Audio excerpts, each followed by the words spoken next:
ایک دن حضرت داؤد علیہ السلام نے کہا نا کہ اللہ تو مجھے اپنا بنا لے. اللہ نے فرمایا یہ میں نکال دے پھر تو جو کہتا ہے نا تو مجھے اپنا بنا لے، یہ میں نکال دے پھر میں ہی میں ہوں، اور پھر تو میرا ہو ہی جائے گا.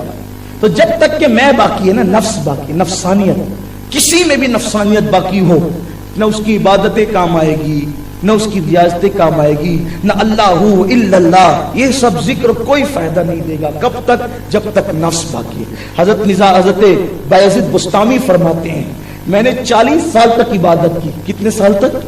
40 سال تک. درخت کی پتیاں کھائی پھر بھی مجھے وہ مرتبے نہیں ملے جو مرتبے میں چاہتا تھا. ایک دن میں ٹٹولنے لگا اپنے آپ میں کہ میرا نفس ابھی تک باقی کیوں ہے، میرا نفس ابھی تک باقی کیوں ہے.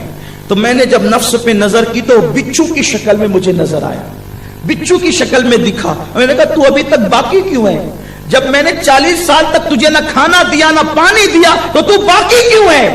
اس نے کہا بایزید باقی اس لیے ہوں کہ جب تو بازار میں جاتا ہے اور لوگ تیرے ہاتھ چومتے ہیں تو پھر تیرے دل میں خیال آتا ہے میں کسی قابل ہوں، اسی لیے لوگ میرے ہاتھ چومتے ہیں. تو یہ جو میں کسی قابل ہوں، تو یہ جو میں آتا ہے نا، اسی لیے میں اب تک زندہ ہوں، اس میں کی وجہ سے میں اب تک زندہ ہوں.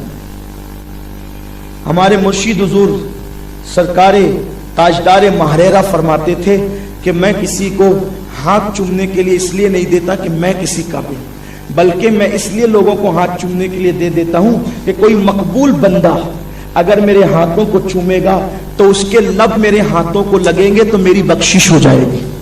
اس لیے دیکھو بزرگوں کی فکر، دیکھو بزرگوں کی فکر دیکھو. تو کہا بایزید تو سوچتا ہے کہ میں کسی قابل ہوں اس لیے میرے ہاتھ چومے جا رہے ہیں، اس لیے میں اب تک ہوں. فرمایا اچھا ٹھیک ہے، اب تجھے مزہ چکھاتا ہوں اور تجھے ختم کرتا ہوں. اور فرمایا کہ پھر میں نے نفس کو کچلنے کے لیے یہ کیا کہ نہ کوئی ہاتھ چومے گا، نہ میں اپنے آپ کو بہتر سمجھوں گا، اور نہ نفس رہے گا. اور جب تک نفس نہیں جاتا تب تک کہ خدا کی یاری نہیں آتی، اس کی معرفت نہیں ملتی.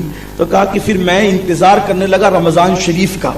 رمضان شریف آیا اور اس کا آخری جمعہ آیا جس کو ہم جمعۃ الوداع کہتے ہیں. جمعۃ الوداع میں تو شرابی کبابی لوگ بھی روزے رکھتے ہیں نا کہ آخری جمعہ آیا ہے نا، سب لوگ روزہ رکھتے ہیں، مسلمانوں کی اکثریت روزے سے رہتی ہے. فرمایا میں جمعۃ الوداع کے دن نماز جمعہ کے لیے جب گیا تو میں نے ہاتھ میں پانی کا گلاس لیا اور روٹی لی اور بازار میں کھاتے ہوئے چل رہا تھا شان سے. کیوں؟ اس لیے کہ کہتے تھے حضرت بایزید کہ آج کے روزے کو میں نے نہیں رکھا تو اس کے بدلے میں 60 روزے رکھ کر اس کا کفارہ ادا کر دوں گا. لیکن یہ جو نفس دشمن ہے کم سے کم اس سے تو نجات ملے گی. تو جب میں روٹی کھاتے ہوئے پانی پیتے ہوئے بازار میں نکلا تو جو میرے ماننے والے تھے کہنے لگے یہ کیسا ولی ہو سکتا ہے جو جمعۃ الوداع کا روزہ نہیں رکھے، وہ کیسا ولی ہو سکتا ہے. ساری دنیا میری مخالف ہو گئی. ادھر سے انہوں نے ملامت کرنا شروع کیا، ادھر سے میں نے اپنے آپ کو بڑا سمجھنا ختم کر دیا. تو پردے اٹھ گئے اور یار کا جلوہ نصیب ہو گیا.